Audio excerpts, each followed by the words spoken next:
Bonjour et bienvenue à l'émission Parole pour aujourd'hui. La lecture du livre des Actes des Apôtres se trouve dans le chapitre 4 du verset 32 au verset 35 et parle de la première communauté chrétienne axée sur le dépouillement effectif des richesses de la part de ses membres. Ce texte fait partie de l'ensemble du livre des Actes des Apôtres qui parle de l'Église de Jérusalem. Nous lisons cela dans le livre des Actes, chapitre 1er, verset 12, au chapitre 5, verset 42.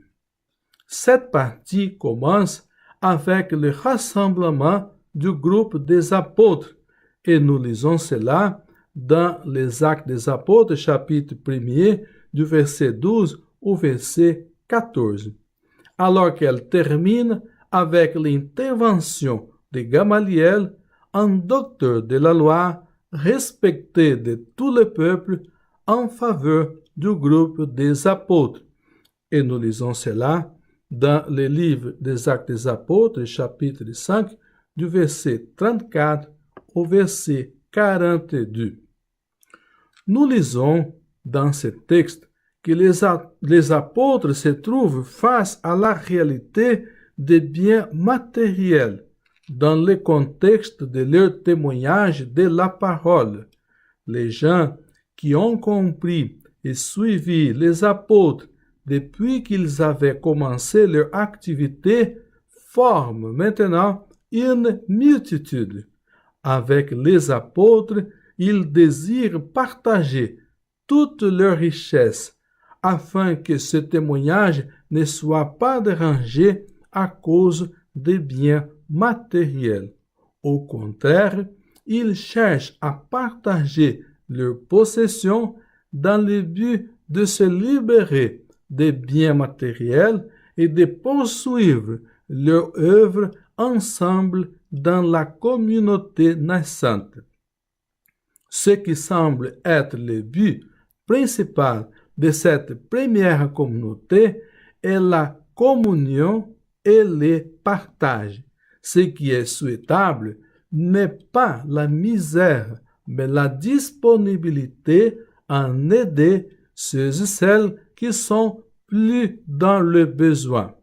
Nous lisons aussi, parmi eux, nul n'était dans le besoin, car tous ceux qui possédaient des terres ou des maisons les vendaient, apportaient le prix de la vente et les déposaient aux pieds des apôtres.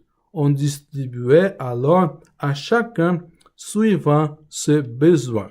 Nous lisons cela dans le livre des Actes, au chapitre 4, du verset 34 au verset 35. Pour nous aujourd'hui, ce texte montre bien les principes qui forment et structurent les bases de la communauté naissante.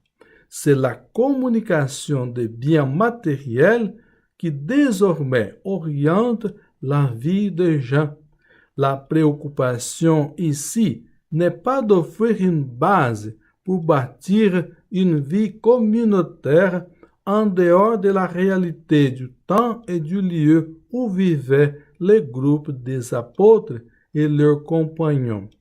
La communauté a vécu et affronté les problèmes liés au manque de ressources matérielles d'une manière créative.